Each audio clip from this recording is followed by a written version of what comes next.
La historia de cómo me diagnosticaron una enfermedad terminal mientras mi marido se iba al extranjero a disfrutar de la vida. 5 meses después, regresó con la intención de heredar mi fortuna, pero en cuanto puso un pie en casa, se quedó paralizado. Señorías, hay momentos en la vida en los que todo parece normal, pero basta con que una delgada hoja de papel se pose en tu mano para que el mundo entero se derrumbe silenciosamente a tus espaldas. Todavía recuerdo aquella tarde. El pasillo del hospital estaba brillantemente iluminado, con el ajetreo habitual de gente, y sin embargo, me sentí sola en medio de un espacio infinito, sosteniendo la sentencia de mi propia vida. La gente teme a la muerte, pero eso no era lo que más me asustaba. Lo que me heló hasta los huesos fue que, al volver a casa y mirar los rostros familiares, de repente comprendí que algunas personas que creías que eran tu sangre, tu refugio, eran en realidad las que más deseaban tu pronta desaparición. El informe del diagnóstico lo recogí yo misma del hospital. Indicaba claramente cáncer de páncreas en fase terminal, con un pronóstico máximo de 3 meses de vida. Me quedé inmóvil en el pasillo del hospital. Mientras la gente pasaba, el sonido de los carros de medicinas rodando sobre las baldosas y los avisos por megafonía resonaban con monotonía, pero mis oídos se sentían taponados. Frente a mí, solo quedaban unas frías líneas de texto negro que se clavaban en mi pecho como una larga aguja. Lo extraño es que en ese momento no lloré. Simplemente doblé el papel, lo metí en el bolso y bajé en silencio al aparcamiento para volver a casa en coche. Por el camino me llamó mi marido, Adrián, con una voz perezosa, como si acabara de despertarse. ¿Vuelves a casa para cenar? Respondí en voz baja. Sí. Él solo murmuró un vale, y colgó. Llevábamos casados 6 años. Al principio Adrián no era así. Antes, cuando se acercaba la hora de salir del trabajo, me enviaba decenas de mensajes preguntándome si estaba cansada, qué me apetecía cenar, si necesitaba que me recogiera. Mi madre, cuando aún vivía, solía decirme: Alba, encontrar un hombre que se preocupe por su mujer es una gran bendición. Yo también llegué a creer que era afortunada. Hasta aquella tarde, cuando llegué a nuestro chalet en La Moraleja y vi varios coches desconocidos aparcados en la entrada, no tuve tiempo de entender qué pasaba. Al abrir la puerta, me quedé petrificada. El salón estaba lleno de gente. Mi suegra, Pilar, estaba sentada en el centro del sofá, comiendo pipas.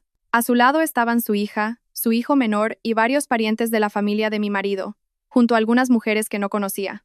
Todos me miraban con una extraña mezcla de falsa compasión y una morbosa expectación, como si esperaran el comienzo de una obra de teatro. Al verme, Pilar se levantó de un salto, con una sonrisa que en 6 años como su nuera nunca había recibido. Alba, has vuelto. Ven, siéntate aquí con mamá. Apreté con fuerza el asa de mi bolso. Pilar, ¿a qué se debe esta visita? Pilar se acercó y me tomó la mano. Estaba seca y fría, y apretó con una fuerza que me dolió. Hija, Adrián ya me lo ha contado todo sobre tu enfermedad. Se me parte el alma al escucharlo. Eres tan joven, ¿por qué tienes que sufrir tanto? Mi corazón se hundió. Adrián se lo había contado todo, pero yo acababa de recibir el informe esa misma tarde. No se lo había dicho a nadie. La miré fijamente. ¿De qué enfermedad hablas? Pilar suspiró, y sus ojos se enrojecieron a una velocidad que me asustó. Pues del cáncer terminal, hija. El médico dijo que te quedan unos 3 meses. Mamá piensa que los que vivimos debemos prepararnos por los que se van. Hay algunos asuntos del funeral que deberíamos discutir pronto para evitar complicaciones más adelante. Dicho esto, cogió un cuaderno de la mesa de centro y me lo entregó. Lo abrí. Dentro estaba lleno de anotaciones: la hora del velatorio, el tipo de ataúd, el lugar de la incineración, el coste de las coronas de flores, el menú del catering, e incluso una lista de las personas que recibirían las condolencias y donativos. En la última página, una línea rodeada en rojo. Tras el funeral, Adrián iniciará los trámites de sucesión de bienes. Me temblaban las manos. Levanté la vista hacia Pilar. Pero si todavía estoy viva. Adrián salió de su despacho con una copa de vino en la mano, con una expresión tan serena como si aquello fuera una simple reunión familiar. Alba, mamá solo lo hace por tu bien. Ahora que todavía estás lúcida, deberías organizarlo todo tú misma como es debido. Cuando estés postrada en la cama, no podrás ni hablar. Miré al hombre con el que había compartido cama y vida. De repente su rostro me pareció el de un completo desconocido. ¿Y qué hay de la herencia? Adrián guardó silencio. Pilar volvió a sonreír, esta vez sin disimulo. No vamos a ocultarlo más. Y no culpes a mamá por decir la verdad. En 6 años de matrimonio, no has sido capaz de darle un nieto a esta familia. Ahora que estás así, ¿pretendes que Adrián viva el resto de su vida abrazado a la sombra de una muerta? Además, Clara quiere a Adrián desde pequeña. Es una chica sensata. Que venga a cuidar de la casa en el futuro es lo más lógico. Al oír el nombre de Clara, vi a una joven con un vestido blanco sentada discretamente al fondo del sofá, con la cabeza gacha. La conocía. Clara era la hija de una vieja amiga de Pilar. Solía aparecer en las reuniones familiares y siempre se dirigía a Adrián con una voz dulce como la miel. Me quedé de pie en medio del salón, rodeada por más de una docena de personas que planeaban mi muerte como si fuera una boda. Una tía de mi marido incluso cogió el cuaderno para dar su opinión. El ataúd de madera normal, ¿para qué comprar uno caro? La muerta no se va a enterar. Pilar replicó bruscamente. De ninguna manera. Tenemos una reputación. Si lo hacemos de cualquier manera, la gente se reirá de nosotros. No pude decir una palabra más. Di media vuelta y subí las escaleras. A mis espaldas Pilar todavía gritaba. Alba, descansa pronto. Mañana te llevaré a ver parcelas en el cementerio. Hay una zona muy bonita en la Almudena. La puerta de la habitación se cerró y mis piernas cedieron. Me deslicé por la puerta hasta sentarme en el suelo. Fue entonces cuando las lágrimas brotaron, calientes, sobre el dorso de mis manos. Abajo, resonaron las risas. No sé qué dijo Adrián, pero todo el salón estalló en carcajadas. Aquel sonido atravesó el techo y cayó, puñalada a puñalada, sobre mi corazón. Me quedé sentada mucho tiempo, mirando la foto de nuestra boda sobre la mesilla de noche. En la foto, Adrián me abrazaba por los hombros con una sonrisa tierna. Y yo, con un vestido blanco de lino, tenía los ojos llenos de confianza. Había pensado que mi vida tenía un hogar. Resultó que algunos hogares son solo trampas bellamente construidas. Aquella noche, mi teléfono se iluminó. Un mensaje del hospital me recordaba mi cita de revisión para la mañana siguiente. Lo miré durante mucho tiempo, y, de repente, un pensamiento helador recorrió mi mente. Llevaba años sana, mis chequeos anuales siempre habían sido perfectos. Y sin embargo, en los últimos meses, había empezado a sentir un cansancio repentino, dolor de estómago y pérdida de peso. Precisamente en esos mismos meses, Adrián se había vuelto extrañamente atento. Todos los días me preparaba infusiones de hierbas medicinales. Me compraba suplementos alimenticios que decía que eran importados y me obligaba a tomarlos después de cenar. Aquellas infusiones siempre tenían un ligero sabor amargo. Yo había pensado que era amor. Ahora, al recordarlo, un escalofrío me recorrió la espalda. A la mañana siguiente, no fui al hospital que Adrián había concertado. Cogí un taxi y fui sola a la Clínica Universidad de Navarra, solicitando un chequeo completo desde cero. Me hicieron análisis de sangre, todo tipo de pruebas de imagen y exámenes especializados. 3 días después, el médico puso mi historial sobre la mesa y me dijo muy claramente: Señora, usted no tiene cáncer. Su páncreas está perfectamente normal. Sin embargo, en su sangre hay rastros de una toxina acumulada. Si se consume durante un tiempo prolongado, provoca fatiga, dolor abdominal y pérdida de peso, síntomas que se confunden fácilmente con una enfermedad grave. Me quedé inmóvil. No era el destino quien quería llevarme, era el hombre que dormía a mi lado. Salí del hospital con los resultados verdaderos en la mano. El sol de Madrid era deslumbrante, el tráfico de la calle seguía siendo ruidoso, como si nada hubiera pasado. Me paré bajo un plátano de sombra frente a la entrada y, de repente, solté una risa muy suave. Adrián quería que muriera para heredar las casas, la empresa, las acciones que mis padres me dejaron. Pilar quería que muriera para meter a Clara por la puerta. Toda su familia, sentada en mi casa comiendo pipas, discutiendo sobre mi ataúd mientras yo todavía respiraba. Si querían representar un funeral, yo actuaría con ellos, pero el papel del muerto no tenía por qué ser el mío. Aquella tarde volví a casa y guardé el informe real en la caja fuerte. Pegué el falso en el interior de la puerta del armario, donde Adrián pudiera verlo fácilmente. Cuando me trajo la infusión, la acepté con manos temblorosas, di un sorbo delante de él, y, en cuanto se dio la vuelta, la vertí toda en la maceta del balcón. Empecé a practicar cómo ser una moribunda. Me aplicaba polvos para palidecer mi rostro, caminaba más despacio. De vez en cuando me agarraba el estómago haciendo una mueca de dolor. Adrián me miraba con una mezcla de falsa preocupación y verdadera impaciencia. Pilar venía cada 3 días con caldos y fruta, y se sentaba junto a mi cama para contarme cómo subían los precios de las parcelas en el cementerio, lo bien que cocinaba Clara, y cómo echaría de menos mi carácter apacible. Yo solo sonreía débilmente. Mamá, ¿cuánto se está esforzando por mí? Ella se secaba las comisuras de los ojos, donde no había lágrimas. ¿Qué dices, hija? Lo hago porque te quiero. Pasaron 3 meses y no morí. Al cuarto mes, seguía lúcida.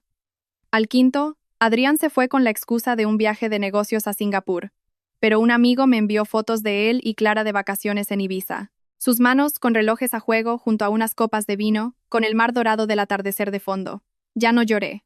Simplemente guardé cada foto, cada mensaje, cada grabación de audio, cada imagen de la cámara del salón de la noche en que planearon mi funeral. En secreto, me reuní con mi abogado, revisé todos los documentos de propiedad, investigué los flujos de dinero de la empresa y descubrí algo más. Durante los últimos años, Adrián había transferido sigilosamente casi 1 millón de euros de la cuenta de la empresa a su cuenta personal. 5 meses y 13 días después, Adrián me envió un mensaje. Mañana vuelvo, intenta aguantar. Me senté frente al espejo y miré a la mujer que me devolvía la mirada. Mi piel había recuperado su color, mis ojos brillaban, mi pelo estaba recogido en un moño. Abrí el cajón, saqué la barra de labios roja que hacía tiempo que no usaba y me la apliqué lentamente. Mañana entrarían en esta casa pensando que solo encontrarían a una mujer enferma esperando la muerte. Pero lo que les esperaba no era un cadáver, sino la verdad. Y una vez que la verdad abriera la puerta, nadie en su familia tendría escapatoria. A la mañana siguiente, me desperté muy temprano, no por insomnio, sino porque por primera vez en muchos meses sabía exactamente lo que estaba esperando. Ya no era el miedo vago a la muerte, ni la sensación de estar acorralada, sino una preparación meticulosa. Cada paso, cada acción lo había pensado detenidamente. Me quedé un buen rato frente al espejo. El rostro que me devolvía la mirada ya no era el de la mujer demacrada de los últimos 5 meses. Mi piel había recuperado su vitalidad, mis ojos ya no estaban apagados por el cansancio, pero todavía tenía que actuar. Me apliqué una capa de base de maquillaje para palidecer la piel. Usé un poco de sombra de ojos para crear ojeras y me recogí el pelo de forma suelta, dejando caer algunos mechones sobre la frente. Una moribunda debe parecer una moribunda, pero bajo esa fachada, sabía que estaba volviendo a nacer. Abrí el armario y elegí un vestido de color beige, de corte sencillo, no demasiado llamativo pero lo suficientemente elegante. No quería que me vieran demasiado débil, pero tampoco era el momento de revelar toda la verdad. A las 7 de la mañana, el abogado, el señor Ramos, me llamó. Señora Alba, en mi despacho lo tenemos todo preparado. El dossier, los documentos, el notario y el equipo de grabación están listos. ¿Está segura? Miré por la ventana, la luz del sol se filtraba a través de las cortinas. Completamente segura. Entonces llegaremos 1 hora antes que ellos. De acuerdo, proceda tal y como acordamos. Colgué el teléfono, con una extraña calma en mi interior. Hay momentos en los que, tras haber tocado el fondo de la desesperación, el miedo desaparece. A las 9:30, el señor Ramos llegó con otras 4 personas. Vestían de manera impecable, con gruesos maletines, equipo de grabación y documentos notariales. Por primera vez, el salón de mi casa no era el escenario para planear mi funeral, sino el lugar donde se preparaba una confrontación. Me senté en el sofá, observando en silencio cómo se disponía todo. Las escrituras del chalet. Los 3 certificados de propiedad de los pisos en el distrito de Salamanca y Chamberí. Los documentos de las acciones de la empresa que mis padres me dejaron. Los extractos bancarios. Las transcripciones de las grabaciones de audio. Cada pieza era un fragmento de la verdad. El señor Ramos colocó un teléfono en un trípode, apuntando directamente a la puerta principal. Señora, confirmo que toda la sesión será grabada y retransmitida en directo. Asentí, correcto. No quiero que después nadie pueda decir que los difamé. Me miró un segundo y dijo en voz baja, «Es usted más fuerte de lo que pensaba». No respondí. La fortaleza, a veces, no es una elección. A las 12 del mediodía, la casa estaba en silencio.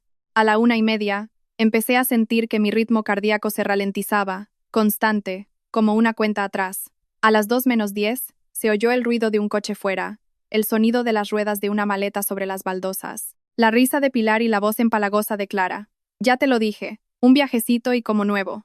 Sí, a Adrián se le ve mucho más contento. Dejé la taza de té sobre la mesa. Sin necesidad de mirar, sabía que se acercaban. La puerta se abrió.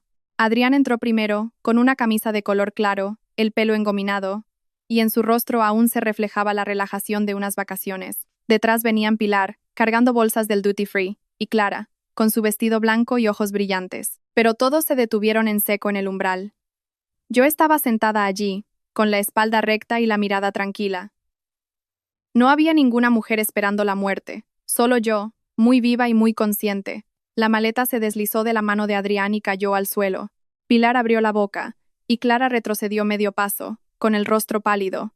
Nadie dijo nada durante varios segundos. Finalmente, fue Pilar la primera en reaccionar.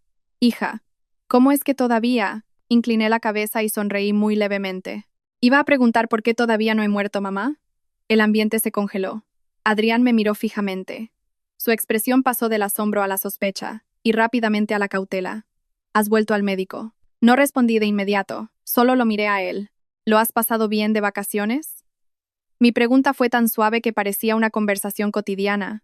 Adrián apretó los puños intentando mantener la calma. Fui por trabajo.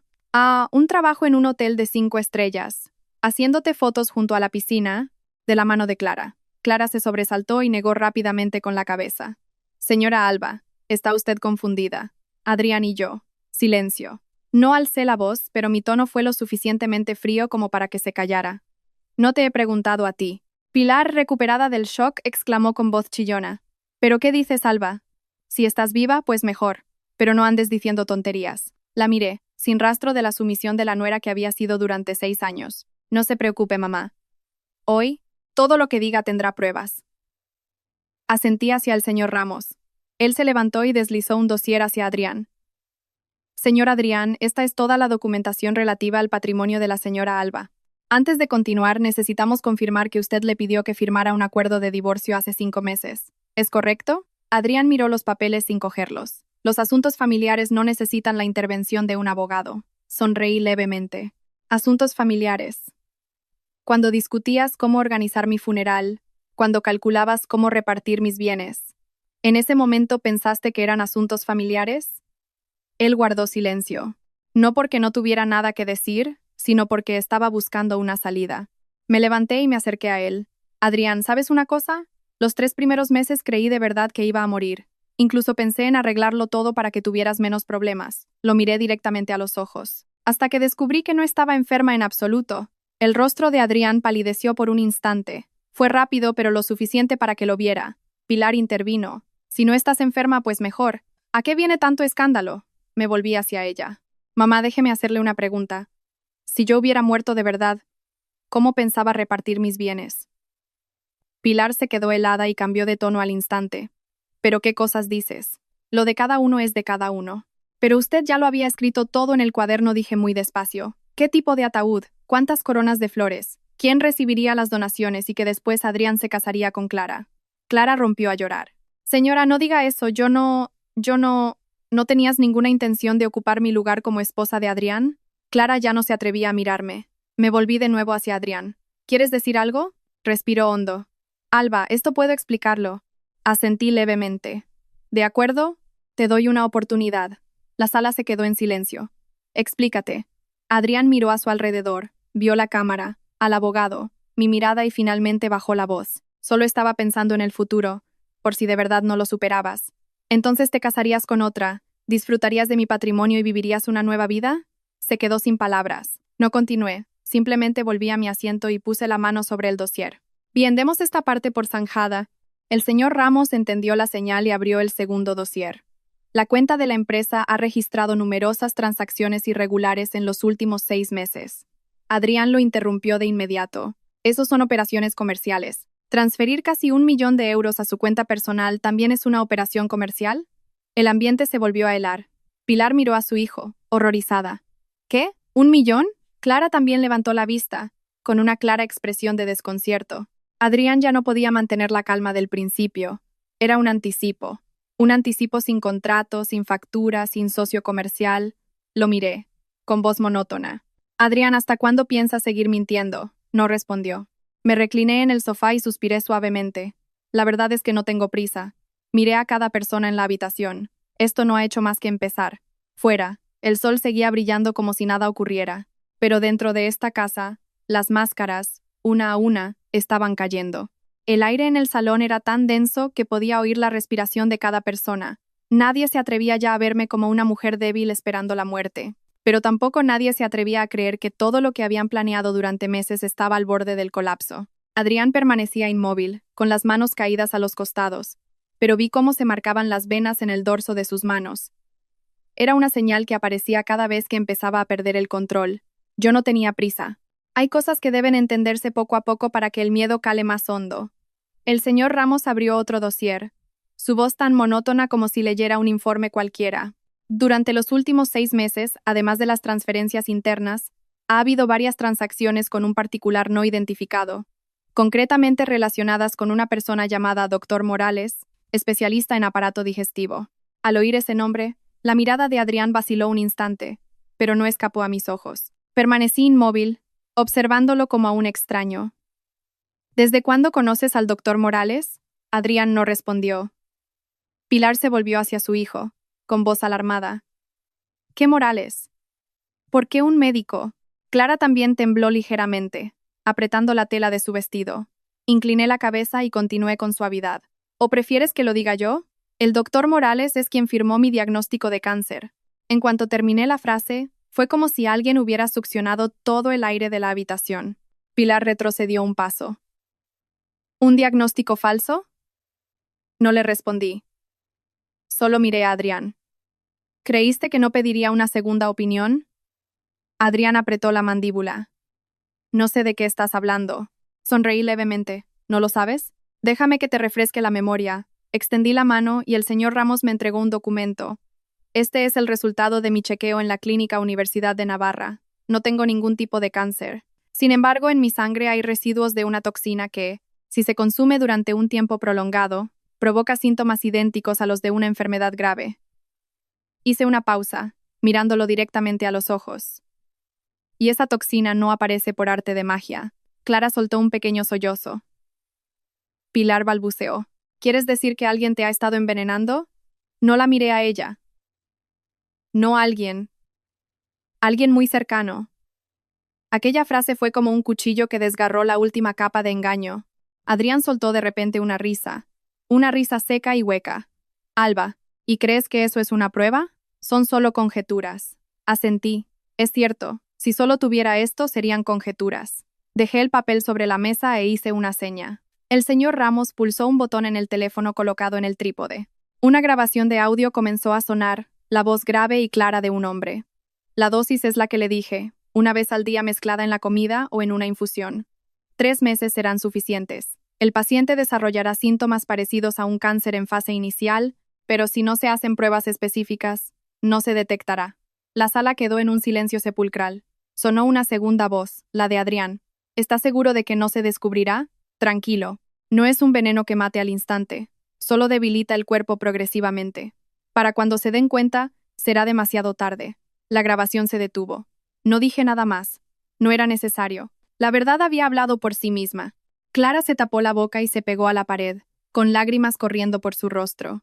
Yo no sabía nada de esto. Pilar se desplomó en el sofá, con los ojos desorbitados. Adrián, ¿de verdad lo hiciste? Adrián ya no sonreía. Se quedó allí en silencio, como si le hubieran arrancado la piel. Un momento después habló con voz ronca. ¿Has estado escuchando mis llamadas? Lo miré. No.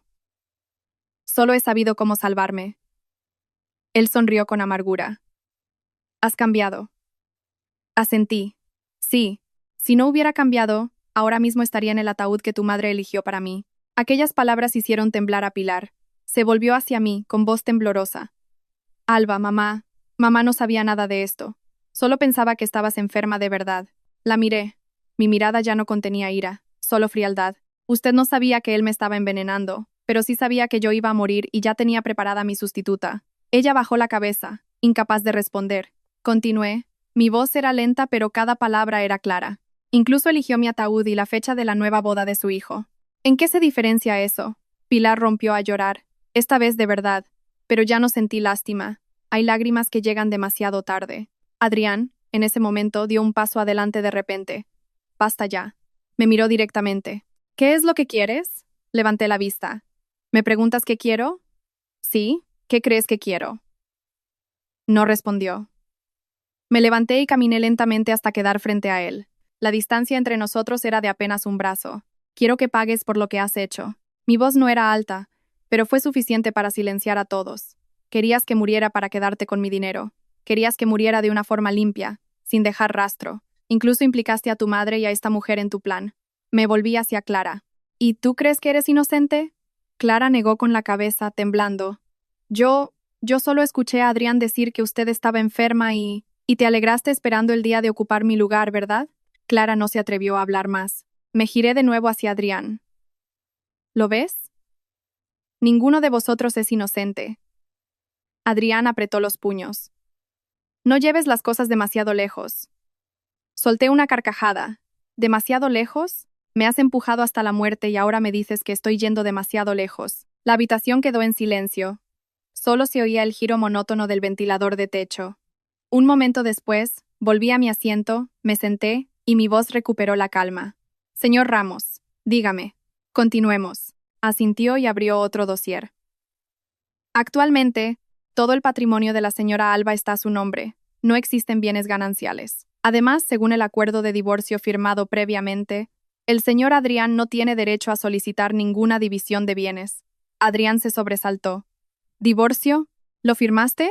Lo miré. ¿Lo has olvidado? Fuiste tú quien me lo dio a firmar.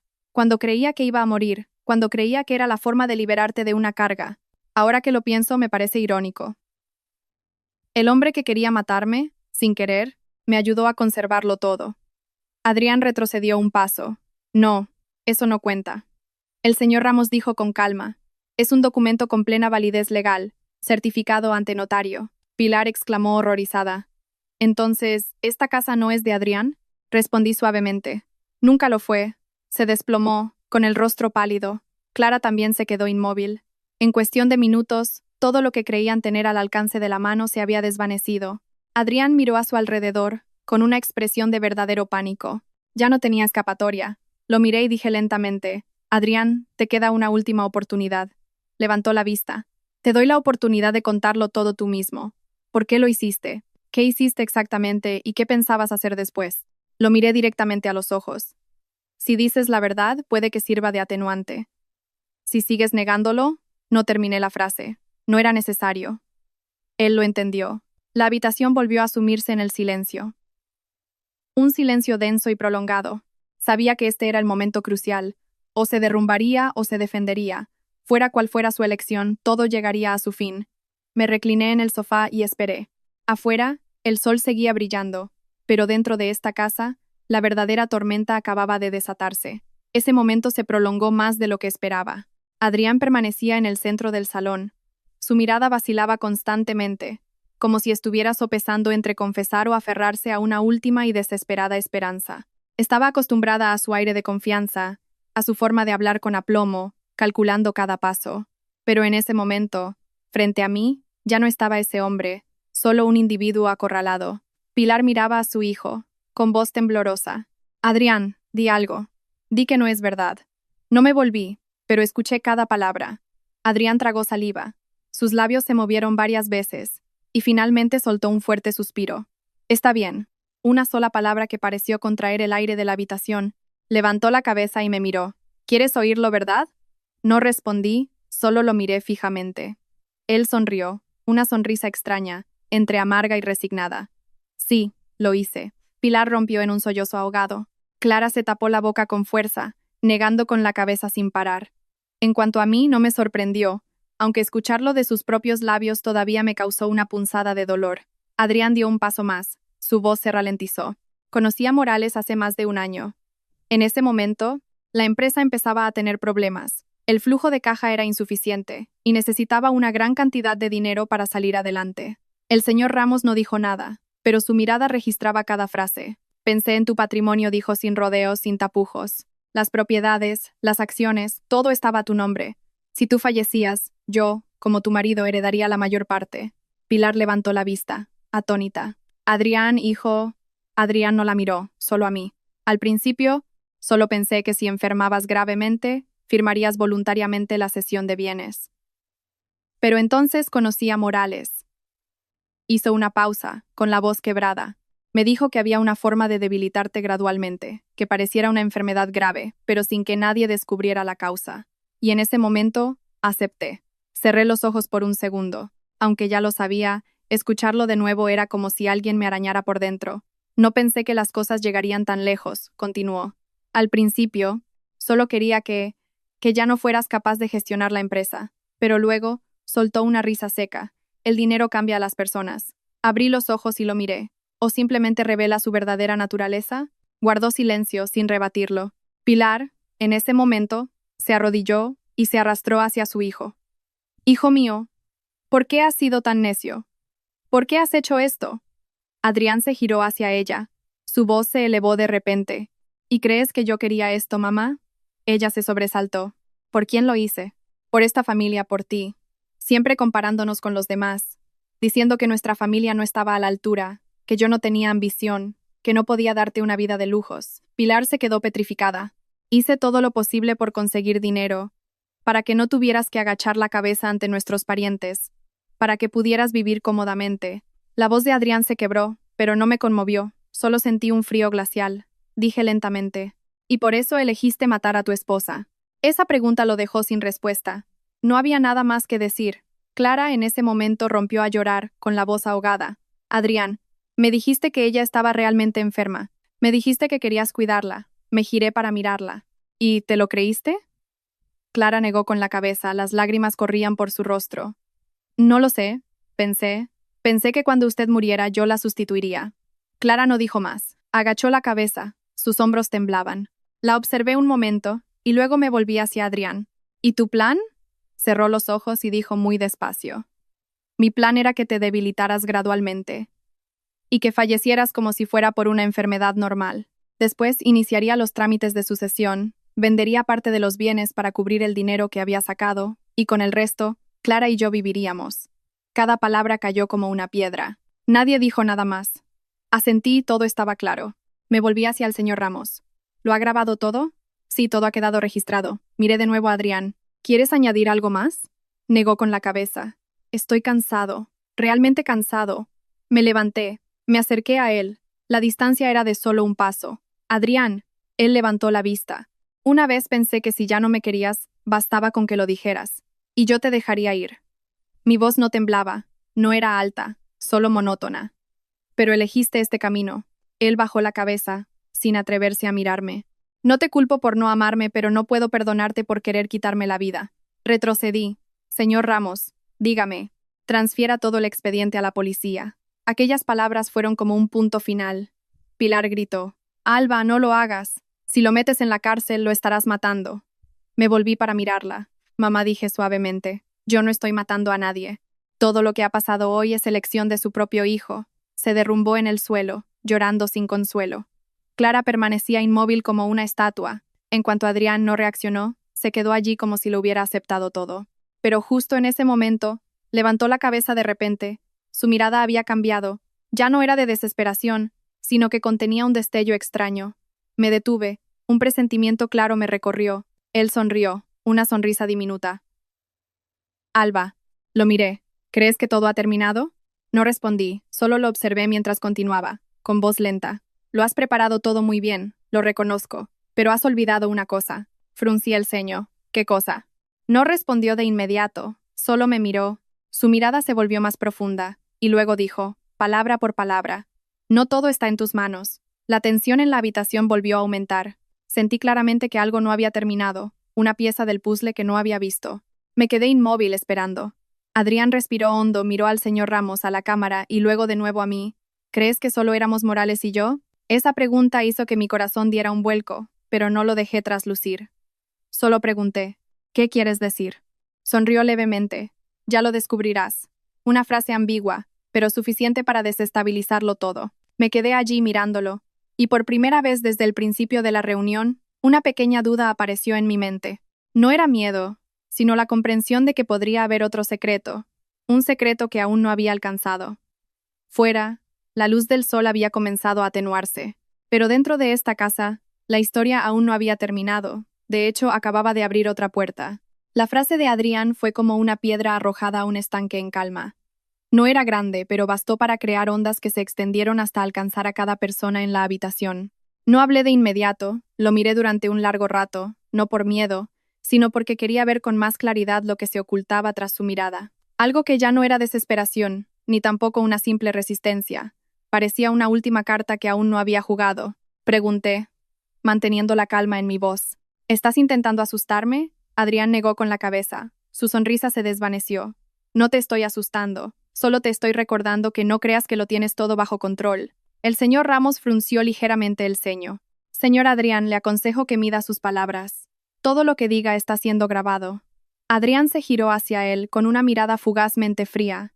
Lo sé. Volvió a mirarme. Alba, eres inteligente. Lo has preparado todo meticulosamente, pero ¿estás segura de que todo lo que tienes es la verdad? No respondí. En mi interior una cuerda muy fina acababa de tensarse.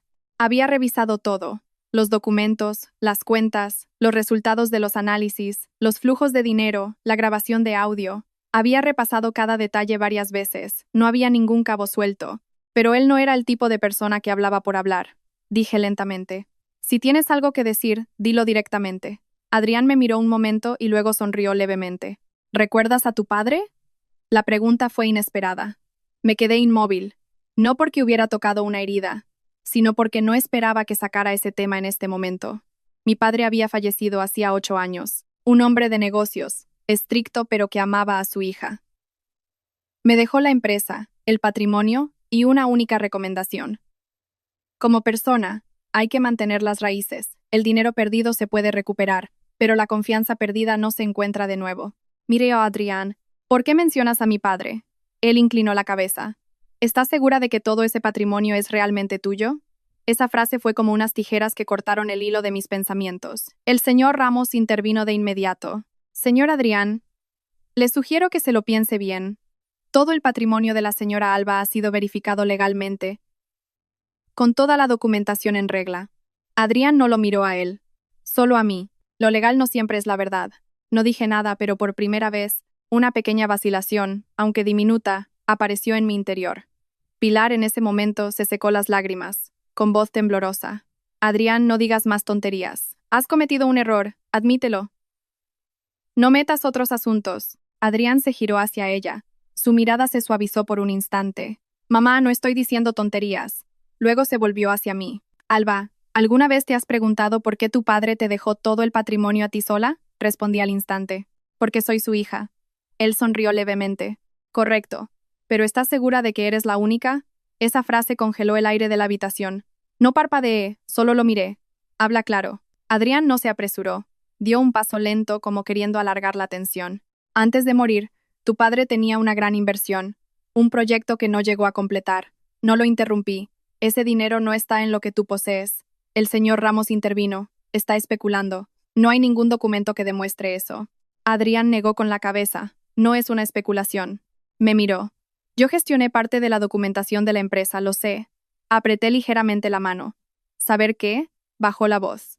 Hay otra cuenta, otro flujo de dinero. Y el titular no eres tú. Toda la sala quedó en silencio. Clara levantó la vista, con una mirada desconcertada.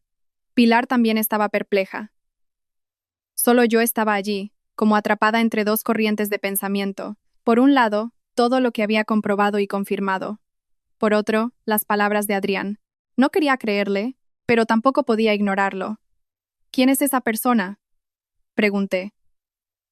Adrián me miró durante un largo rato y luego dijo: no estoy seguro.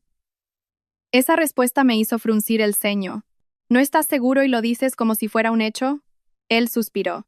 Solo sé que esa persona está relacionada con tu familia y que tu padre mantuvo el asunto en secreto. Guardé silencio. En mi mente, los recuerdos comenzaron a resurgir. Mi padre rara vez hablaba de trabajo en casa. Había noches en las que se quedaba hasta tarde en su despacho, con la puerta cerrada. Había llamadas que atendía en voz muy baja y que cortaba rápidamente. Pero eso era lo normal en un hombre de negocios. Nunca había pensado más allá. Miré a Adrián. ¿Qué es lo que quieres? Negó con la cabeza. No quiero nada. Solo quiero que entiendas que no eres la única que puede perderlo todo. Aquello no era una amenaza. Era más bien una advertencia. Respiré hondo. Pase lo que pase, sigue siendo el hombre que me envenenó. No lo niego. Y aún así, entregaré el expediente a la policía. Asintió. Lo sé.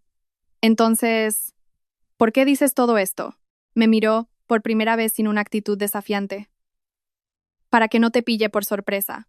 Me quedé quieta, sin decir nada. Podría estar intentando ganar tiempo, o podría, de verdad, estar revelando algo que yo no sabía. El señor Ramos se giró hacia mí, en voz baja. Señora Alba, ¿seguimos adelante con el plan? Lo miré a él y luego a Adrián. Asentí. Adelante. Hemos llegado hasta aquí. No puedo detenerme por una afirmación sin pruebas. El señor Ramos recogió inmediatamente los expedientes necesarios. Enviaré toda la documentación a las autoridades hoy mismo. Adrián no reaccionó. Pilar rompió a llorar de nuevo. Clara se quedó inmóvil, sin atreverse a decir nada. Me di la vuelta y me dirigí hacia las escaleras, pero al poner el pie en el primer escalón, me detuve. Sin girarme dije, Adrián. No respondió. Si lo que dices es verdad, continué, lo descubriré por mí misma. Mi voz era muy suave. Y si estás mintiendo, más te vale tener una buena explicación para la justicia. Subí las escaleras. Con cada paso mi mente se aclaraba. Esta batalla ya no era solo entre Adrián y yo. Podría estar relacionada con el pasado de mi propia familia. Y por primera vez desde que todo comenzó, comprendí que la trampa no solo había sido tendida desde el otro lado, sino que podría haber existido desde hacía mucho tiempo, solo que yo nunca la había visto. Subí a mi habitación y cerré la puerta, pero no encendí la luz de inmediato. La luz del atardecer que se filtraba por las cortinas era suficiente para ver mi reflejo borroso en el gran espejo.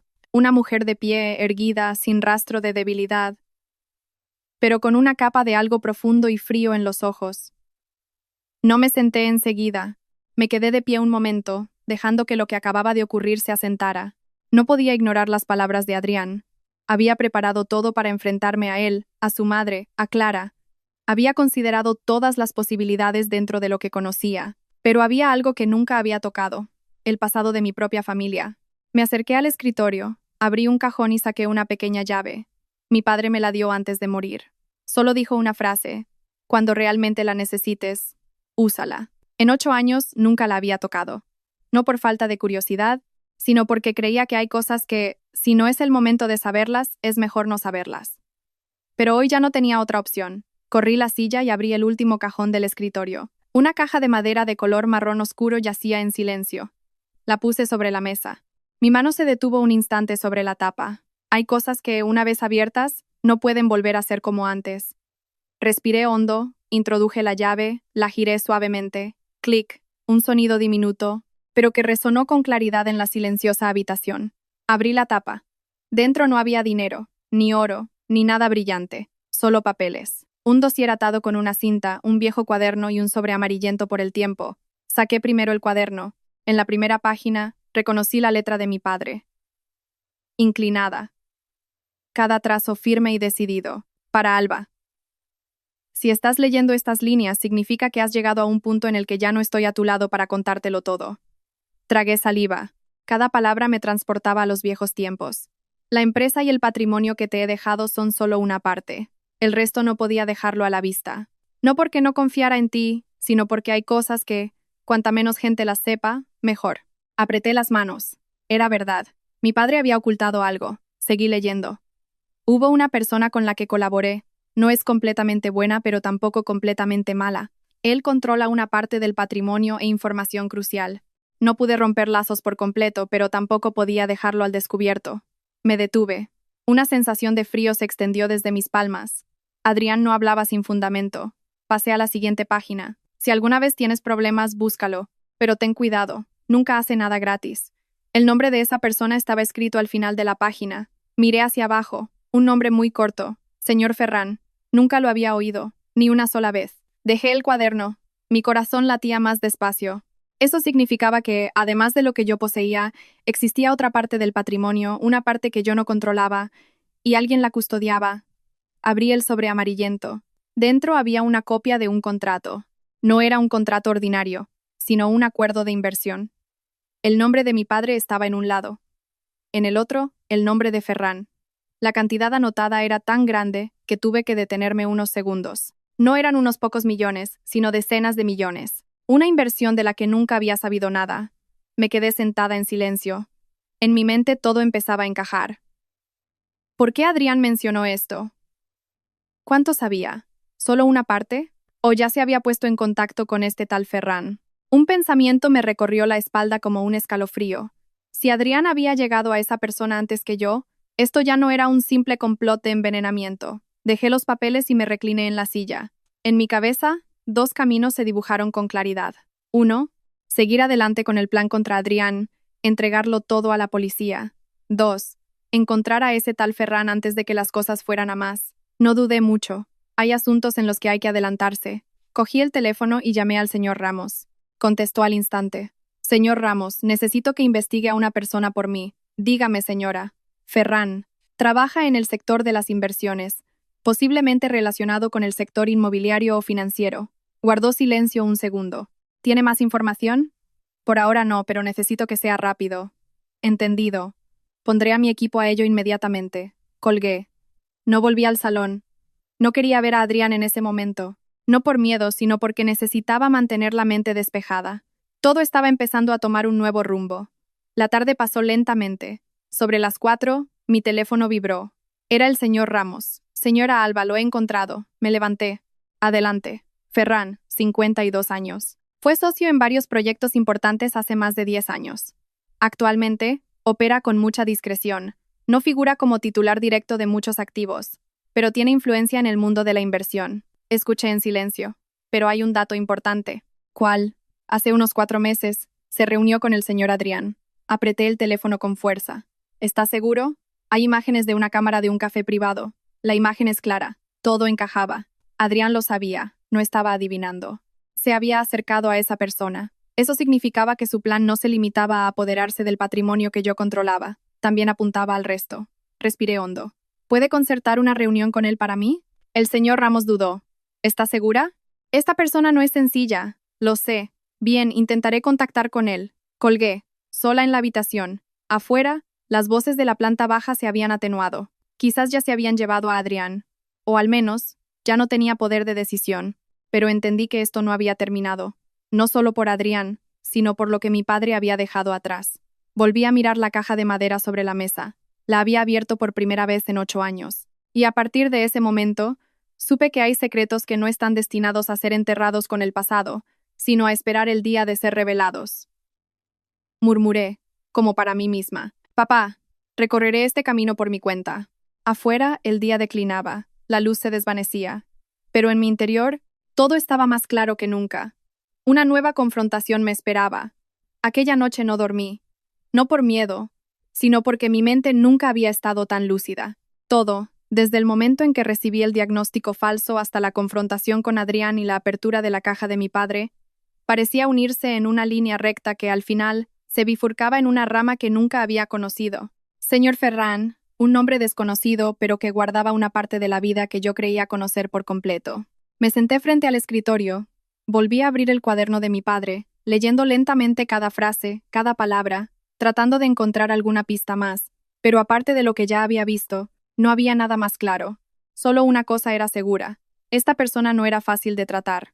A la mañana siguiente bajé temprano. El salón ya estaba ordenado. El señor Ramos se había llevado parte de los expedientes. El resto lo guardé yo. No había ruido, ni los llantos de Pilar, ni la mirada esquiva de Clara. La casa, grande y silenciosa, parecía extrañamente tranquila, como si nada hubiera pasado. Pero yo sabía que todo había cambiado. A las 8 llegó el señor Ramos. Me miró con cierta inquietud. No ha dormido, ¿verdad? Sonreí levemente. Hay momentos en los que no es necesario dormir. Asintió sin preguntar más. He conseguido contactar con el señor Ferran. Lo miré. ¿Y qué ha dicho? No se ha negado, pero tampoco ha aceptado reunirse de inmediato. Dijo que tiene que ir usted misma. Fruncí el ceño. ¿Dónde? En un café privado en el distrito de Chamberí. Hoy a las 3 de la tarde. Asentí. De acuerdo. Él vaciló un momento. Señora Alba, debo advertirle. Esta persona no es como las que ha conocido. Trabaja a su manera y es impredecible. Lo miré. ¿Peor que lo que acabo de pasar? Él guardó silencio y luego suspiró. Entonces iré con usted. Negué con la cabeza. No. Iré sola. Protestó de inmediato. No es seguro. No voy a buscar problemas. Solo necesito saber la verdad. Me miró un momento y luego asintió. Entonces, tenga cuidado. No dije más. Hay caminos que hay que recorrer sola. A las 3 de la tarde estaba en el café cuya dirección me había dado el señor Ramos. No era un lugar lujoso ni ruidoso. Estaba en un callejón tranquilo, con un pequeño letrero. Dentro, la luz era tenue, las mesas y sillas de madera sencillas. Un lugar que no llamaba la atención. Entré y un camarero se acercó. Señora Alba, asentí. El señor Ferran la está esperando. Seguí al camarero hacia el interior, a una sala privada con la puerta abierta. Entré. El hombre sentado allí no era como me lo había imaginado. Llevaba una camisa blanca, sin chaqueta ni reloj caro, el pelo canoso, un rostro corriente que pasaría desapercibido en la calle. Pero su mirada era diferente, profunda y serena. Me miró y asintió levemente. Alba. Me detuve un segundo. Su forma de llamarme no era la de un extraño. Sí, respondí. Señaló la silla de enfrente. Siéntate. Me senté. Sin prisas, sin hablar. Sirvió té y me acercó una taza. Tu padre antes de morir me dijo que vendrías a buscarme. Cogí la taza, mis manos no temblaban. ¿Usted es el señor Ferran? Asintió. Sí, sin rodeos, sin formalidades. Lo miré directamente. Quiero saber qué me dejó mi padre. No respondió de inmediato. Bebió un sorbo de té y dejó la taza. Has venido por lo de Adrián. No me sorprendió. Si se había reunido con Adrián, lo sabría. Sí, me miró. ¿Lo has resuelto? No del todo, pero ya no hay vuelta atrás. No la hay, dijo él, confirmando. Tu padre era un hombre precavido. Nunca ponía todos los huevos en la misma cesta. Escuché atentamente. Lo que tienes es solo la punta del iceberg. ¿Y la parte sumergida? Pregunté. Me miró. Su expresión no cambió. Está aquí. Golpeó suavemente la mesa. Pero no se puede coger sin más. No me sorprendió. ¿Por qué mi padre no me lo contó? Sonrió muy levemente. Porque en ese momento no eras lo suficientemente fuerte. Esa respuesta me dejó en silencio. No porque no lo entendiera, sino porque sabía que tenía razón.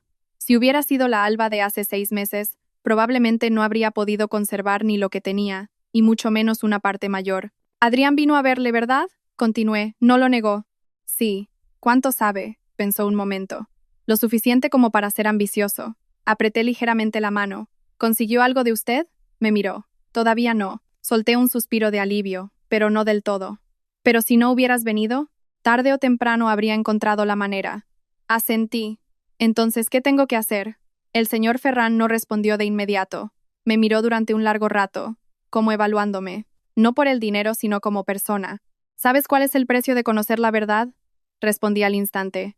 No poder volver atrás. Asintió. Exacto. Luego dijo lentamente. Si quieres controlar el resto, tienes que aceptar entrar en un mundo diferente. Allí no hay un bien y un mal tan claros como crees, solo ganadores y perdedores. Lo miré. No tengo miedo. Sonrió. No es que no tengas miedo, es que ya no tienes escapatoria. Guardé silencio. Esa frase reflejaba exactamente cómo me sentía. Se levantó, fue a un armario detrás de él, sacó un dossier y lo puso frente a mí. Esta es la parte que te dejó tu padre. Miré el dossier sin abrirlo de inmediato. Levanté la vista. Él continuó. Antes de que lo cojas, tienes que responderme a una pregunta. Asentí. Pregunté. Me miró directamente a los ojos. Si lo tuvieras todo, ¿qué harías? La pregunta no era difícil, pero tampoco simple. No respondí de inmediato.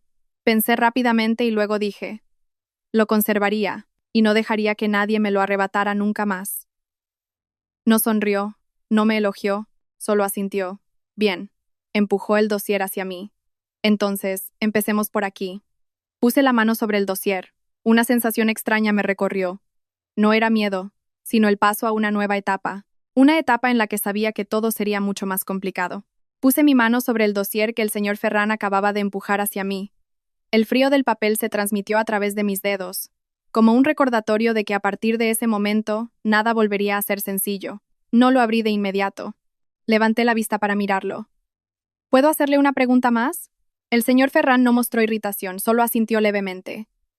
Adelante. Mi padre, antes de morir, dijo algo sobre mí. Él guardó silencio por unos segundos. Su mirada no cambió, pero percibí un matiz fugaz, como el de alguien que recuerda algo muy lejano. Dijo que eras blanda de corazón. Me detuve, no por sorpresa, sino porque era cierto. Dijo que te preocupabas por los demás, que pensabas en ellos, pero que no sabías protegerte a ti misma. Apreté ligeramente las manos. Nunca había escuchado esas palabras mientras mi padre vivía. Pero también dijo, continuó, que si algún día te veías acorralada, cambiarías. No supe si sonreír o permanecer en silencio. Quizás mi padre había previsto una parte de mi camino. Bajé la vista y abrí el dossier. La primera página era una lista de activos. No eran casas, terrenos o acciones de la empresa que yo ya poseía, sino inversiones dispersas a nombre de varias empresas intermediarias y diferentes individuos. Pasé cada página, y las cifras que aparecían me hicieron perder la compostura por completo. No eran unos pocos millones, ni siquiera decenas de millones, sino un sistema de patrimonio organizado con una sofisticación asombrosa, cuyo valor total superaba todo lo que yo tenía. Levanté la vista. ¿Desde cuándo mi padre hacía esto? El señor Ferran respondió lentamente. Desde hace mucho tiempo, incluso antes de casarse. Guardé silencio. Eso significaba que durante todos estos años solo había conocido una pequeña parte. Seguí pasando las páginas. En el medio del dossier había una sección marcada por separado. Fondo de contingencia. Me detuve.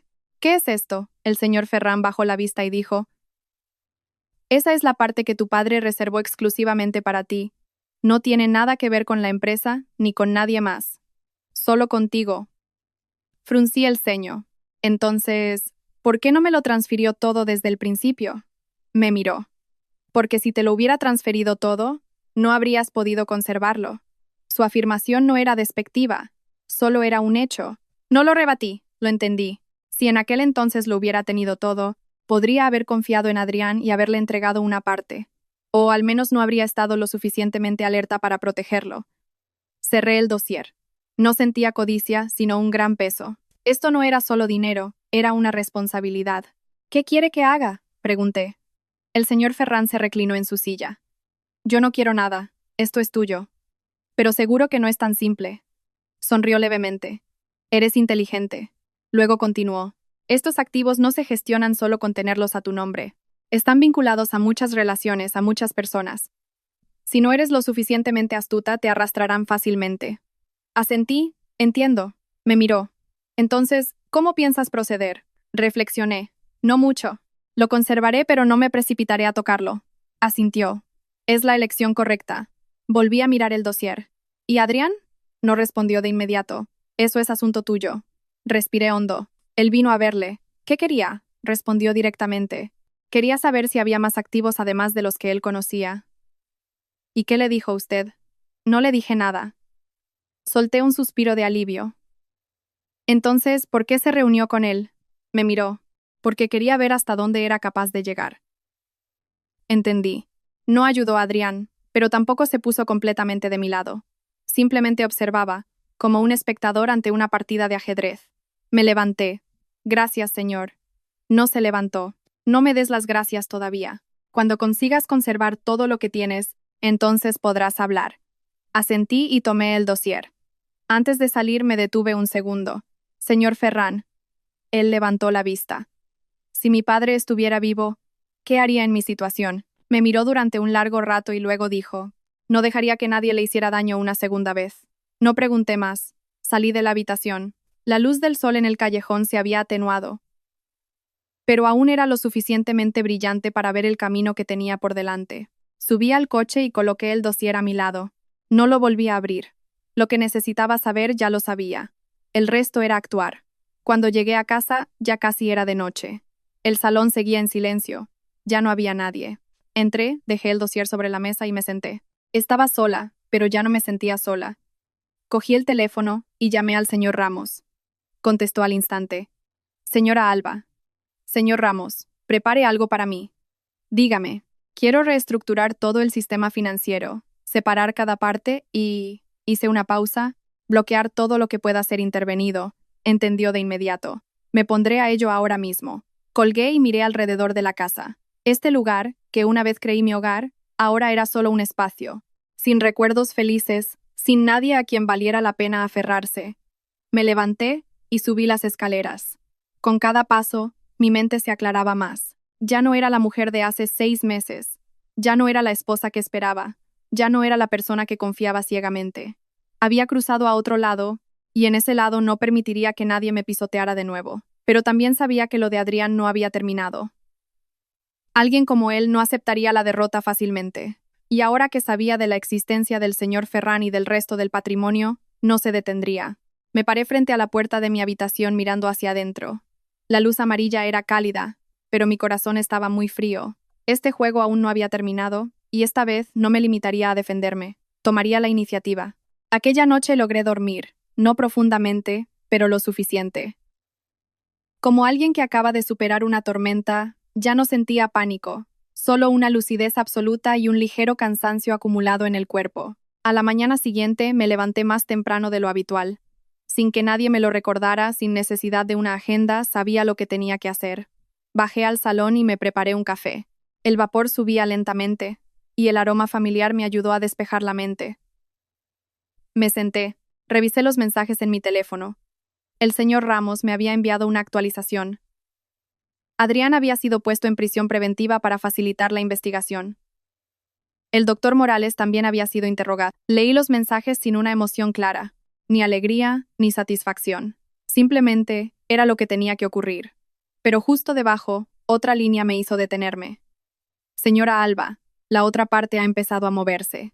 Llamé de inmediato. El señor Ramos contestó rápidamente. ¿A qué se refiere? Alguien está intentando acceder de nuevo a las cuentas que el señor Adrián manipuló. No parece que sea él directamente. Guardé silencio un segundo. ¿De quién sospecha? No estoy seguro, pero es posible que haya alguien más detrás. Miré mi taza de café. La superficie aún ondulaba ligeramente. Siga vigilando. Bloqueé todos los accesos. Sí, colgué. En mi mente, las palabras de Adrián de ayer resonaron de nuevo. No todo está en tus manos. Había pensado que solo era un intento desesperado de resistirse, pero ahora quizás no era del todo así. Me levanté y me dirigí al despacho. El dossier del señor Ferrán seguía sobre la mesa. Lo abrí de nuevo. Esta vez no lo miré en su conjunto. Leí cada detalle, cada flujo de dinero, cada nombre, cada empresa. Un sistema organizado con tal astucia que nadie podría entenderlo por completo sin la información adecuada. Mi padre no solo era un buen hombre de negocios, era extremadamente cauto. Llegué a la parte final. Había una pequeña sección, casi imperceptible si no se prestaba atención. Representante de contacto de contingencia. Me detuve.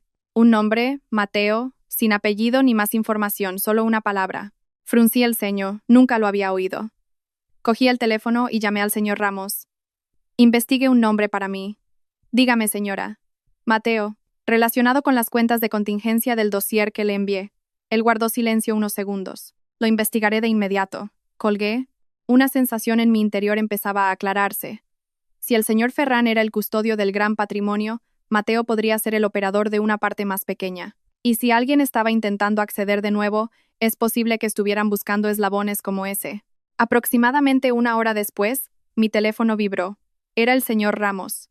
Señora Alba, lo he encontrado. ¿Cuál es la situación? Hubo un hombre llamado Mateo que fue el jefe de contabilidad de la empresa de su padre. Dejó el trabajo un año antes de que él falleciera. Me levanté. ¿Dónde está ahora? Sin domicilio fijo conocido. Pero hay un dato interesante. ¿Cuál? Hace 3 meses. Contactó con el señor Adrián. Mi corazón se encogió. Otra pieza del puzzle. ¿Estás seguro? Hay un historial de llamadas. No muchas, pero las hay. Miré por la ventana. El sol ya estaba alto. Todo empezaba a tener sentido. Adrián no actuó solo. Había seguido las pistas de mi padre y había llegado a otra parte del entramado. Intente contactar con ese tal Mateo, dije. ¿Quiere reunirse con él? Sí. ¿Está segura? Es posible que no esté de su lado. Sonreí levemente. ¿Cree que ahora mismo hay alguien que esté de mi lado con total seguridad? Él guardó silencio. Haré los arreglos. Colgué y me senté. Por primera vez desde que todo comenzó, sentí que este juego ya no era una simple cuestión de defensa o contraataque. Era como una red. Cada persona, un nudo. Si se tiraba de un nudo, toda la red vibraría. Y, si no la controlaba por completo, volvería a estar en una posición pasiva. Por la tarde, el señor Ramos me envió un mensaje. La persona había aceptado reunirse. ¿Dónde? En un pequeño restaurante en el barrio de Lavapiés, a las 6 de la tarde. Asentí sin dudar. Esta vez, no fui sola. El señor Ramos y yo llegamos 15 minutos antes. El restaurante era pequeño, con una cantidad moderada de gente, ni demasiado ruidoso ni demasiado silencioso. Un hombre de unos 40 años estaba sentado en un rincón, con una camisa sencilla, delgado, con la mirada fija en la mesa. El señor Ramos murmuró. Debe ser él. Me acerqué. ¿Mateo? El hombre levantó la vista, con una expresión de sorpresa. ¿Usted es Alba? Asentí. ¿Usted me conoce? Sonrió levemente, con un poco de incomodidad. Su padre me habló de usted.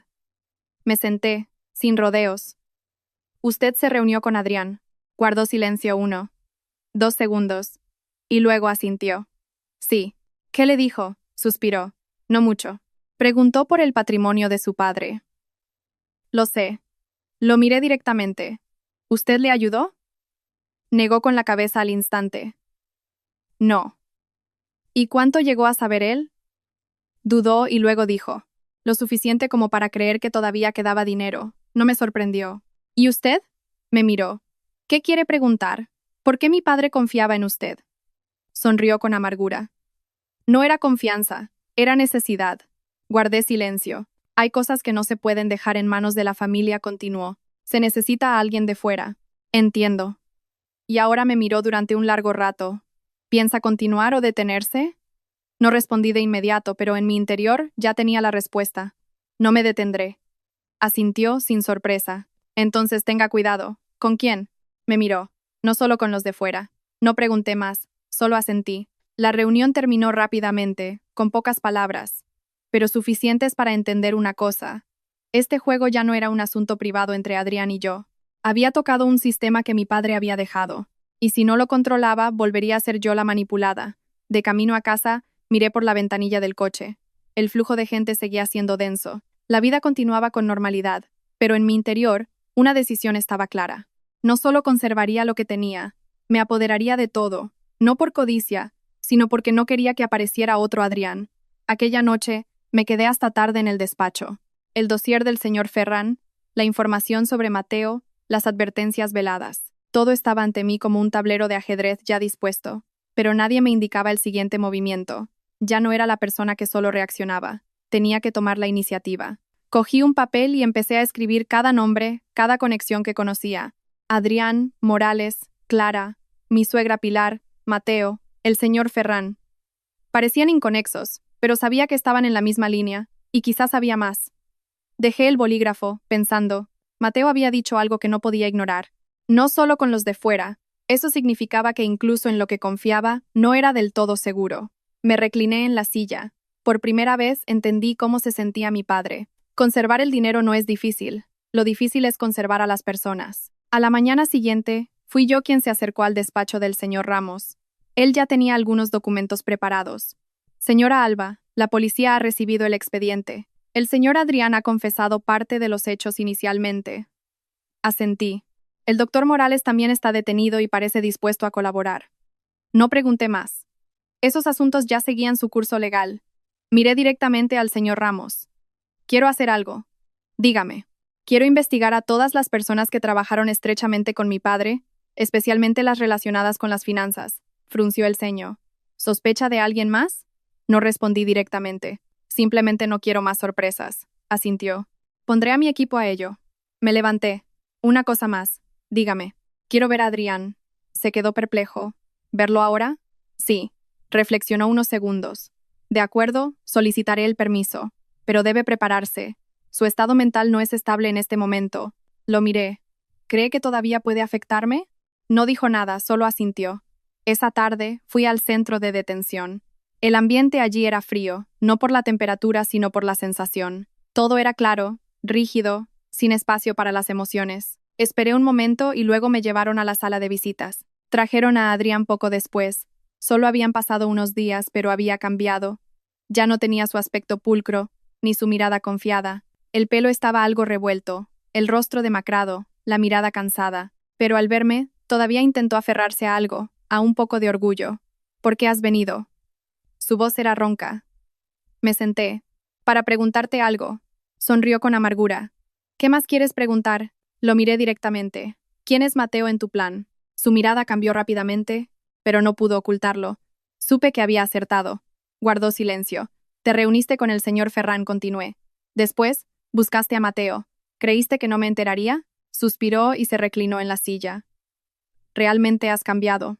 Ya no soy la de antes. Asintió. ¿Sí? Un momento después dijo. No pretendía involucrar a Mateo, pero lo hice. No lo negó. Solo quería confirmar si de verdad existían otros activos. ¿Por qué? Me miró. Porque sabía que no eras la única en la que tu padre confiaba. Guardé silencio. No lo sabía todo, continuó, pero sabía que había una parte que no controlabas, y quería apoderarme de ella. No respondió de inmediato. Luego dijo en voz baja. Al principio, ese era el plan. ¿Y ahora? Sonrió, una sonrisa muy cansada. Ahora no me queda nada que coger. No sentí compasión, solo el final. ¿Mateo tuvo algo que ver con que me envenenaras? Negó con la cabeza al instante. No, en eso solo estuvimos Morales y yo. Lo observé evaluándolo. No todas sus palabras eran de fiar, pero esa sí la creí. Entonces, ¿por qué se reunió Mateo contigo? Reflexionó un poco. Él no confiaba en mí, pero quería saber hasta dónde había llegado yo. Asentí. Coincidía con mi percepción. Mateo no estaba del lado de Adrián, pero tampoco del mío. Estaba en el medio, como un guardián. Me levanté. Adrián me miró. No vas a perdonarme, ¿verdad? No dudé. No. Cerró los ojos, sin decir nada más. Me di la vuelta, pero al llegar a la puerta me detuve. Sin girarme, dije, Adrián. No respondió.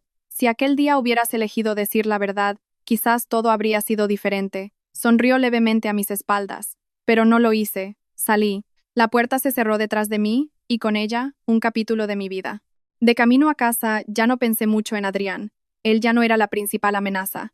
A lo que me enfrentaba ahora era al legado de mi padre y a las personas que lo rodeaban. Esa noche, el señor Ramos llamó. Señora Alba, hay algo. Diga. Alguien quiere reunirse con usted. ¿Quién? No ha dado su nombre, pero dice que está directamente relacionado con las inversiones de su padre. Guardé silencio un segundo. ¿Dónde? Esta misma noche, si usted acepta. Miré hacia afuera. Ya era de noche. Las farolas estaban encendidas. Una sensación familiar regresó. No era miedo, sino la preparación para adentrarme en un nivel más profundo. Envíeme la dirección. Colgué, sin dudar. Había llegado hasta aquí en este juego. No había razón para detenerse.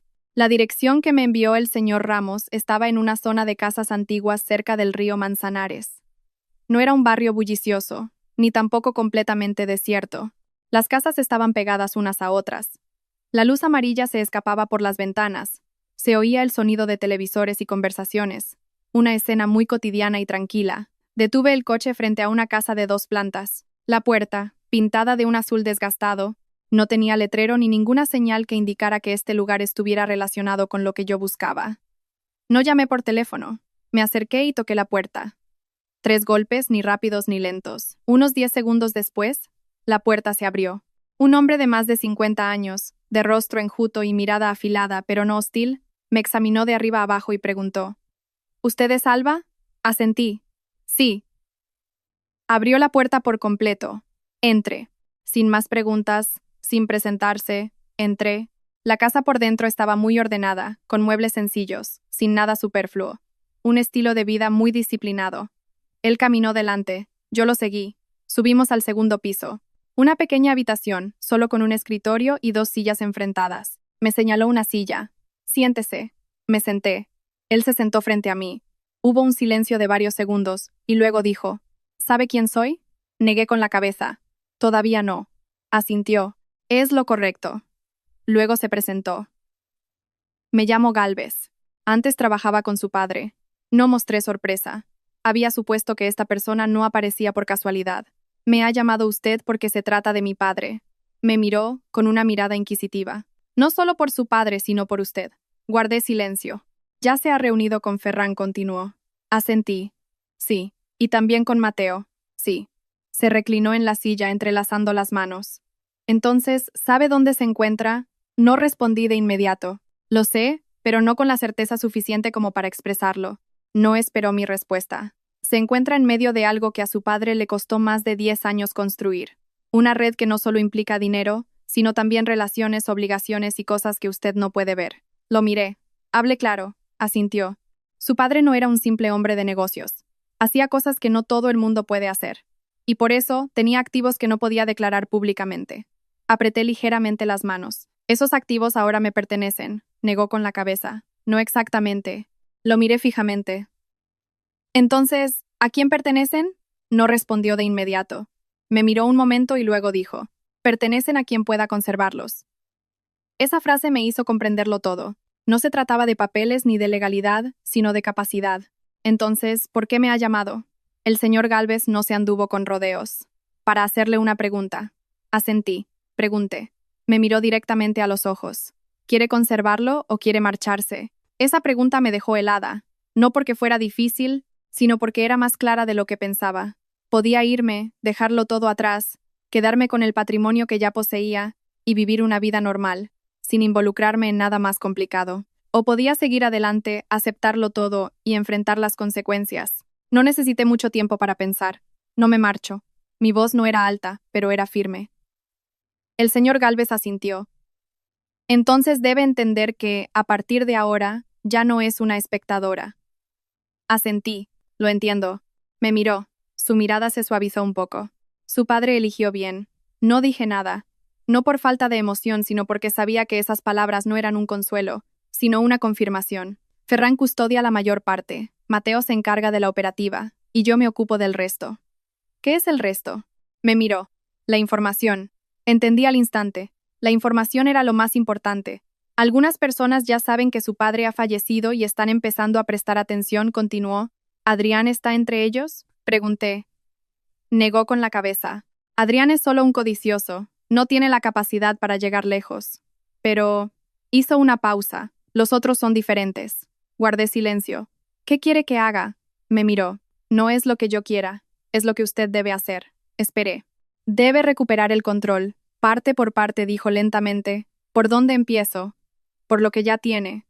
No permita que le quiten nada más. Asentí. ¿Y las otras partes? Me miró. Cuando sea necesario, apareceremos. Entendí. No estaban completamente de mi lado, pero tampoco me dejarían sola. Una especie de equilibrio. Me levanté. Lo entiendo.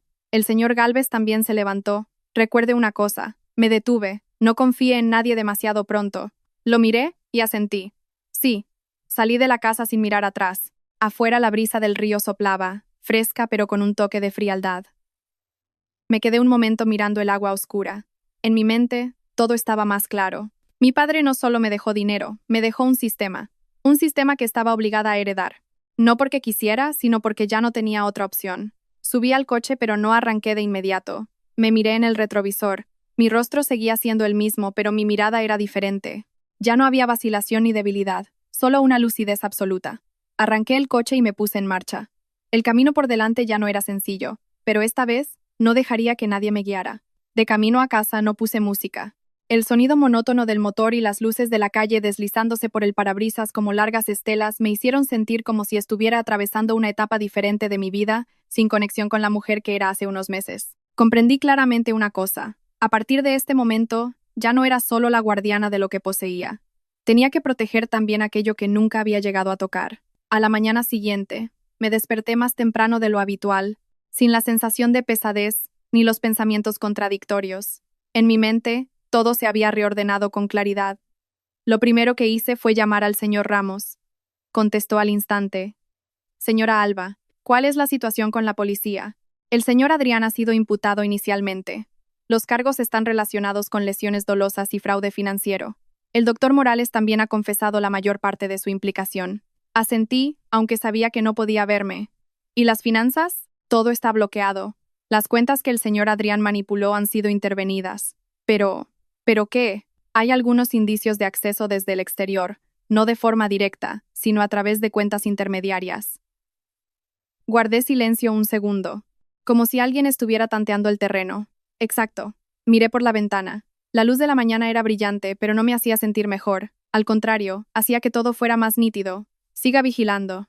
Infórmeme de cualquier movimiento, por pequeño que sea. Sí. Colgué. Sin dudar, volví a abrir el dossier del señor Ferran. Esta vez no lo leí entero. Me centré en las partes operativas, las empresas intermediarias, los pequeños pero constantes flujos de dinero, los nombres detrás de ellos. Un sistema no ostentoso, pero lo suficientemente sofisticado como para perdurar. Entendí que si alguien quería intervenir, no iría directamente a por la parte grande. Empezarían por los puntos más pequeños y discretos. Anoté algunos nombres. Entre ellos, una empresa de la que nunca había oído hablar. Gestiones Minerva. Un nombre corriente, pero el flujo de dinero que pasaba por ella no era pequeño. Cogí el teléfono y llamé a Mateo. Contestó a los 2 tonos. Señora Alba, ¿conoce la empresa Gestiones Minerva? Guardó silencio unos segundos. Sí. ¿De quién es? Nominalmente es una empresa privada, pero en realidad es un eslabón de la red. ¿Alguien más aparte de usted y mi padre lo sabía? Muy pocos, respondió. Pero si alguien lo ha descubierto no ha sido por casualidad. Entiendo. Vigílela por mí. Si hay algún movimiento, avíseme de inmediato. De acuerdo. Colgué. En mi mente todo empezaba a encajar. Adrián podría haber conocido una parte, pero no tuvo tiempo ni capacidad para profundizar. Así que los recientes intentos de acceso podrían provenir de otra persona, alguien que no se mostraba, alguien que observaba. Al mediodía no salí. Me quedé en casa revisando todo el sistema, cada cuenta, cada contrato, cada flujo de dinero. No dejé pasar ni un solo detalle. Por la tarde, el señor Ramos volvió a llamar. Su voz sonaba diferente esta vez. Señora Alba, ha ocurrido algo. ¿Cuál es la situación? Gestiones Minerva acaba de realizar una transacción importante. Me levanté. ¿De cuánto? Casi 200.000 euros. Apreté el puño. ¿A dónde? A una cuenta nueva que no estaba en el sistema anterior. Bloquéela de inmediato. Ya hemos bloqueado una parte. ¿Pero qué? La otra parte reaccionó muy rápido. Retiraron los fondos en cuanto se dieron cuenta. Guardé silencio. No por sorpresa, sino porque sabía que había dado en el clavo. ¿Ha podido identificar al titular? Todavía no. Pero hay un detalle. Dígalo. La cuenta receptora tuvo transacciones en el pasado con una empresa en la que trabajó el señor Adrián. Cerré los ojos por un segundo. No era Adrián, pero estaba relacionado con él. Alguien había seguido su rastro y había llegado más lejos. Siga investigando. Quiero saber quién es esa persona. Sí. Colgué y me senté. Por primera vez desde que todo comenzó, sentí claramente que no era la única en este juego. Había alguien más, silencioso, paciente, probando cada paso. Me levanté y salí al balcón. La brisa de la tarde era suave, pero mi corazón ya no estaba tranquilo. Recordé las palabras del señor Gálvez. No confíe en nadie demasiado pronto. No había confiado, pero tampoco lo había visto todo. Volví adentro. Abrí de nuevo el dossier. Esta vez no solo leí, marqué cada punto, cada conexión. No esperaría a que dieran otro paso. Me adelantaría yo. Al anochecer, volví a llamar al señor Ramos. Preparé una reunión para mí. ¿Con quién? Con todas las personas relacionadas con este patrimonio que conocemos. Se sorprendió. ¿Quiere exponerse? No me expondré. Solo apareceré en el momento adecuado. Entendió de inmediato. Haré los arreglos. Colgué. Me quedé sentada un momento y luego murmuré, como para mí misma. Ha llegado el momento de no solo conservar. Miré al vacío. Mi mirada ya no vacilaba. Hay que tomar el control. Este juego ya no era solo mío, pero si había entrado en él, sería yo quien decidiera el final. La reunión que solicité se organizó 3 días después. No en una sala de juntas de una empresa, ni en una casa particular, sino en un espacio neutral. Una sala de reuniones privada en un hotel importante del centro de la ciudad. Sin ruido, sin ostentación, pero con la suficiente solemnidad para que cualquiera que entrara comprendiera que no era un encuentro ordinario. Llegué temprano. El señor Ramos ya estaba allí, preparando todo. Expedientes, listas, equipos de grabación. No para intimidar, sino para que todo quedara claro. Uno a uno fueron entrando. Mateo llegó primero, con su habitual aire de cautela, observando sin decir mucho. Después el señor Ferrán, sin cambios, tan sereno como la primera vez que lo vi. Finalmente, el señor Gálvez. 3 hombres, 3 posiciones, 3 eslabones. Los miré y ellos me miraron a mí. Nadie habló de inmediato. El ambiente no era tenso, pero sí denso. Fui la primera en hablar. Gracias a todos por venir. Nadie respondió, pero nadie se movió. Los he convocado no para disputar nada, sino para aclarar las cosas. El señor Ferrán asintió levemente. Hable. Me levanté. Sin papeles, sin necesidad de leer. Había meditado cada palabra. Mi padre dejó un sistema. Cada uno de ustedes custodia una parte, y cada parte es crucial. Miré a cada uno de ellos. Pero ahora, ese sistema ha quedado parcialmente expuesto. Ya no es tan hermético como antes. Mateo frunció ligeramente el ceño. El señor Gálvez no mostró ninguna expresión. Alguien ha empezado a intervenir, continué. No es Adrián, es otra persona. El señor Ferrán habló. ¿Tiene pruebas? Asentí. El señor Ramos presentó un dossier. Lo abrí y lo deslicé hacia ellos. La transacción de Gestiones Minerva, el intento de retirada de fondos, la cuenta intermediaria vinculada a alguien fuera del sistema. Mateo lo tomó y lo examinó. Su expresión cambió. El señor Gálvez le echó un vistazo rápido y asintió. Alguien está tanteando. El señor Ferrán no dijo nada, pero su mirada se volvió más profunda. No sé quién es esa persona, proseguí, pero sé que si no actuamos de forma unificada, tendrán su oportunidad. Hubo un silencio. Nadie lo rebatió. Los miré. Mi padre no construyó este sistema para que lo destruyéramos nosotros mismos. El señor Gálvez sonrió levemente. Tiene razón. Asentí. Por eso propongo algo. El señor Ferrán me miró. Diga. Hablé lentamente. Mantendremos la estructura actual, pero toda la información y los flujos de dinero deben ser controlados de forma centralizada. Mateo frunció el ceño. ¿Quiere controlarlo todo? Negué con la cabeza. No, no lo controlaré yo sola. Miré a cada uno de ellos. Pero yo debo ser la coordinadora. El ambiente se detuvo. Este era el punto crucial. Ninguno de ellos lo aceptaría fácilmente, pero tampoco podían negarlo. ¿Por qué usted?, preguntó el señor Ferran. No lo evité, porque soy la única que tiene una razón para conservarlo todo. El señor Gálvez me miró. ¿Qué razón?, dije sin rodeos, porque casi pierdo la vida por ello. Esa frase silenció la sala. No era sentimentalismo, era un hecho. No dije más. No era necesario. Mateo dejó el dossier sobre la mesa. ¿Podrá hacerlo? Lo miré. ¿Cree que tengo otra opción? No respondió, solo asintió. El señor Gálvez se reclinó. ¿Por dónde quiere empezar? Por bloquear todos los puntos vulnerables. Después, auditar toda la red. Hice una pausa. ¿Y esperar? Me miró el señor Ferran. Lo miré directamente. Esperar a que esa persona se manifieste. Nadie se opuso, nadie aceptó de inmediato, pero supe que lo estaban considerando. Un momento después, el señor Ferran asintió. De acuerdo, una sola palabra, pero fue suficiente. Mateo asintió también. El señor Gálvez no habló, pero su mirada lo decía todo. Solté un suspiro suave. No de alivio, sino de inicio. La reunión terminó rápidamente. Sin apretones de manos, sin promesas. Solo un entendimiento tácito. Cada uno por su lado, pero unidos por un mismo fin. Al salir del hotel, no volví a casa de inmediato. Conduje por una carretera familiar hasta el cementerio donde descansaba mi padre. Bajé del coche. El sol de la tarde era suave. No había mucha gente. Me paré frente a su tumba, sin flores, sin velas. Solo me quedé allí un largo rato. Luego, hablé. Papá. Mi voz era apenas un susurro. He llegado un poco tarde. El viento sopló suavemente. No hubo respuesta, pero no la necesitaba. Ya he entendido lo que dejaste. Miré la lápida. También entiendo por qué no lo dijiste. Hubo un silencio. No estoy segura de poder hacerlo bien. Sonreí levemente, pero no dejaré que se pierda. El viento siguió soplando como una respuesta. Me quedé un momento más y luego me di la vuelta, sin mirar atrás, porque sabía que hay personas que, sin necesidad de verlas, siempre están detrás de ti. Meses después, todo se fue estabilizando. El sistema se fortaleció, los puntos débiles se sellaron, la otra persona no volvió a aparecer, o al menos no todavía. Adrián fue condenado. No a la pena máxima, pero sí lo suficiente para pagar por sus actos. Clara se fue y no regresó. A Pilar no volví a verla. Vendí la antigua casa. No por rencor, sino porque ya no había razón para conservarla. Me mudé a otro lugar, no más grande, pero suficiente. Una mañana estaba tomando un café, la luz del sol entraba por la ventana.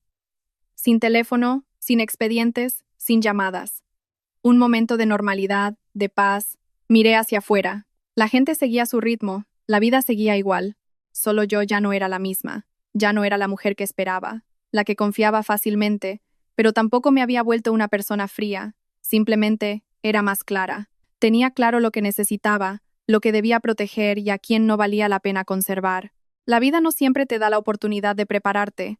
Hay empujones que te obligan a cambiar. Si no te mantienes firme, caes. Pero si logras mantenerte en pie, ya no eres la persona que eras ayer. Bebí un sorbo de café. Amargo pero agradable. Como todo lo que había pasado. Sí, señorías, hay historias que, al llegar a su fin, lo que dejan no es una victoria o una derrota, ni quién ganó o quién perdió, sino cómo una persona ha cambiado después de todas las vicisitudes. En esta vida no faltan los cálculos, ni tampoco las veces que el corazón de la gente cambia. Pero en medio de todo ello, lo que mantiene a una persona en pie no es el dinero ni el poder, sino su pilar interior, su forma de tratar a los demás y de protegerse a sí misma. Se puede llegar rápido con la astucia, pero solo se puede llegar lejos con la integridad. La integridad no es debilidad, ni es para que otros se aprovechen de ella. Es saber distinguir el bien del mal, pero aún así elegir actuar con decencia y humanidad. Cuando todavía se puede tratar a los demás con respeto, sin importar cómo te traten a ti, es cuando no te has perdido a ti mismo. En la familia ocurre lo mismo. El respeto a los padres no es solo cuidarlos materialmente, sino también mantener el corazón recto, vivir de tal manera que, estén o no en este mundo, no tengan que avergonzarse de sus hijos. Quienes nos precedieron pueden dejar dinero, pueden dejar una carrera, pero lo más valioso que nos legan es la forma de ser persona. Si se pierde eso, no importa cuánta riqueza se conserve, todo se vuelve insignificante. La vida no está exenta de presiones ni de traiciones. Pero es precisamente en esos momentos cuando uno entiende a quién vale la pena conservar, a quién hay que dejar ir, y qué es lo que merece ser protegido hasta el final. Hay relaciones que parecen muy cercanas, pero que se desvanecen rápidamente ante la primera tormenta.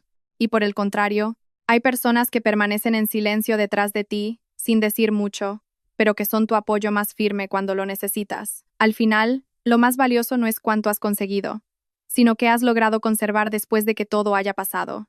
Conservar la calma, la lucidez y, lo más importante, un corazón que no se ha endurecido. Nadie sabe cuán larga o corta será la vida, pero la forma en que vivimos cada día es una decisión nuestra. Vivir con un poco más de rectitud, con un poco más de amabilidad, pensando un poco más en los demás, puede que no haga la vida más fácil de inmediato, pero sin duda nos ayudará a superar los días difíciles sin arrepentimientos. Y llegará un momento en que, al mirar atrás, lo que nos dará más paz no será haber superado a nadie, sino seguir siendo, intactos, nosotros mismos.